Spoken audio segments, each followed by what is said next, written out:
Hello friends, welcome to channel. അപ്പോൾ നമ്മൾ നിങ്ങളോട് തമ്മിലും കാര്യങ്ങൾ കണ്ട പോലെ തന്നെ നിങ്ങൾ ക്രെഡിറ്റ് കാർഡ് ഉപയോഗിച്ചിട്ട് യൂട്ടിലിറ്റി ബിൽ പേയ്മെന്റ് ഒക്കെ നമ്മൾ ക്രെഡിറ്റ് കാർഡ് ഉപയോഗിച്ചിട്ട് ഇഷ്ടംപോലെ റീചാർജസും അതുപോലെ തന്നെ ബിൽ പേയ്മെന്റ്സും അങ്ങനത്തെ കുറേ സംഭവങ്ങൾ ചെയ്യാറുള്ളതാണ്. അപ്പോൾ നിങ്ങൾ മെയ് 1 തൊട്ട് ഈ 2 ക്രെഡിറ്റ് കാർഡ് ഉപയോഗിച്ചിട്ട് നിങ്ങൾ യൂട്ടിലിറ്റി ബിൽ പേയ്മെന്റ് ചെയ്യേണ്ടതാണ്. എന്ന് വെച്ചാൽ നിങ്ങൾക്ക് എക്സ്ട്രാ ചാർജസ് വരും.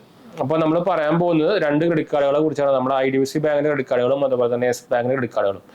ഈ 2 ക്രെഡിറ്റ് കാർഡുകളും ഇപ്പോൾ നമുക്ക് യൂട്ടിലിറ്റി ബിൽ പേയ്മെന്റ്സിന് ഞാൻ നേരത്തെ പറഞ്ഞ പോലെ തന്നെ മെയ് 1 തൊട്ട് നമുക്ക് എക്സ്ട്രാ ചാർജുകൾ വരും ഇവിടെ. അപ്പോൾ ഈ 2 കാർഡുകളും IDFC ബാങ്കിന്റെ ഫസ്റ്റ് ബാങ്ക് ക്രെഡിറ്റ് കാർഡുകളും അതുപോലെ തന്നെ നമ്മുടെ യെസ് ബാങ്കിന്റെ ക്രെഡിറ്റ് കാർഡുകളും നമുക്കിപ്പോൾ 1% സർചാർജ് പ്ലസ് GST നമുക്ക് ബിൽ പേയ്മെന്റ്സിന് കിട്ടുന്നുണ്ട്. അതിന് കുറച്ച് ഇതുണ്ട് നമുക്ക്. അതായത് IDFC ബാങ്കിന്റെ കാര്യം പറയുകയാണെങ്കിൽ നമുക്കിപ്പോൾ 20,000 രൂപയുടെ മുകളിൽ നിങ്ങൾ ബിൽ പേയ്മെന്റ്സ് ചെയ്യുകയാണെങ്കിൽ മാത്രമാണ് നമുക്ക് ഈ സർചാർജ് വരുന്നത്. എല്ലാ സർചാർജും ഇല്ല. മാക്സിമം നമുക്ക് 20,000 രൂപ വരെ നമുക്ക് ഇതിന്റെ ബിൽ പേയ്മെന്റ്സ് ചെയ്യാൻ പറ്റും. അതുവരെ നമുക്ക് എക്സ്ട്രാ ചാർജുകളൊന്നും ഇല്ല. പക്ഷേ 20,000 രൂപയുടെ മുകളിൽ പോയി കഴിഞ്ഞാൽ നമുക്ക് എല്ലാ ട്രാൻസാക്ഷനും നമുക്ക് 1% GST കൊടുക്കേണ്ടി വരും കേട്ടോ. അതാണ് നമ്മുടെ IDFCയുടെ. യെസ് ബാങ്കിന്റെ കാര്യം പറയണമെങ്കിൽ നമുക്ക് 15,000 ആണ്, 15,000 ആണ് നമുക്ക് ഒരു ചാർജസ് ഇല്ലാണ്ട് ബിൽ പേയ്മെന്റ് ചെയ്യാൻ പറ്റുന്നത്. അതിന്റെ മുകളിൽ പോയി കഴിഞ്ഞാൽ നമുക്ക് നേരത്തെ പറഞ്ഞ പോലെ തന്നെ 1% സർചാർജ് പ്ലസ് GST നമുക്ക് പിടിക്കിട്ടാം.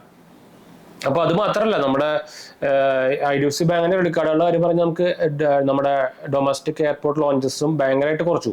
ഓൾമോസ്റ്റ് ഒരു പകുതി ആക്കി തന്നെ വേണമെങ്കിൽ പറയാം.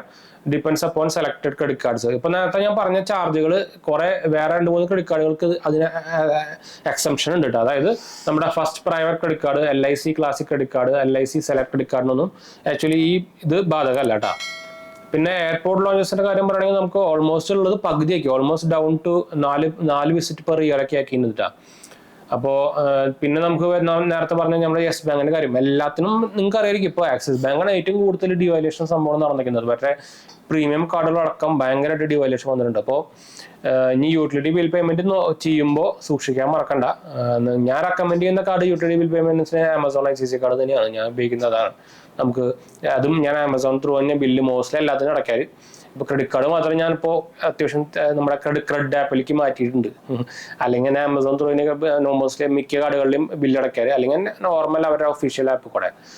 അപ്പോൾ യൂട്ടിലിറ്റി ബിൽ പേയ്മെന്റ്സ് ഞാൻ അടയ്ക്കുമ്പോൾ സൂക്ഷിക്കാൻ മറക്കാറുണ്ട്. എക്സ്ട്രാ ചാർജ് വരുന്നുണ്ട്. ഇപ്പോൾ ഓൾമോസ്റ്റ് എല്ലാത്തിനും എക്സ്ട്രാ ചാർജ് ആഡ് ചെയ്യുന്ന സംഭവങ്ങളൊക്കെ ചേർന്നുകൊണ്ടിരിക്കും. നിങ്ങൾക്ക് അറിയിക്കും ഇപ്പോൾ റൺ പേയ്മെന്റ് ഒക്കെ ഭയങ്കര ചാർജസ് ആയിപ്പോൾ നമുക്ക് ഇനി റൺ പേയ്മെന്റ് ചെയ്യണത് അല്ലെങ്കിൽ തന്നെ എക്സ്പെൻസീവ് ആയിരുന്നു. ഇപ്പോൾ ഒന്നുകൂടി എക്സ്പെൻസീവ് ആയിട്ടുണ്ട്. അപ്പോൾ എല്ലാത്തിനും ഇപ്പോൾ ചാർജ് കയറ്റിക്കൊണ്ടിരിക്കുകയാണ്. അപ്പോൾ ക്രെഡിറ്റ് കാർഡ് ഉപയോഗിക്കുമ്പോൾ എല്ലാത്തിനും ചാർജസും അതുപോലെ തന്നെ സംഭവങ്ങളൊക്കെ ഡീറ്റെയിൽസ് ഒക്കെ അറിഞ്ഞിരിക്കാൻ മറക്കണ്ട കേട്ടോ, അല്ലെങ്കിൽ നഷ്ടം വരും.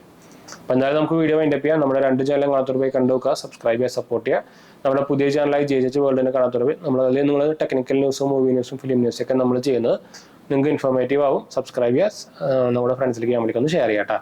അതുപോലെ തന്നെ എന്തെങ്കിലും സംശയങ്ങൾ അല്ലെങ്കിൽ എന്തെങ്കിലും കമൻറ്റ് ചെയ്താൽ മതി. നമ്മളെല്ലാ കമൻറ്റും റിപ്ലൈ ചെയ്യുന്നുണ്ട്. ലിങ്ക് നൽകാൻ താഴെ കൊടുത്തിട്ടുണ്ട്. അടുത്ത കാണാം. ബൈ.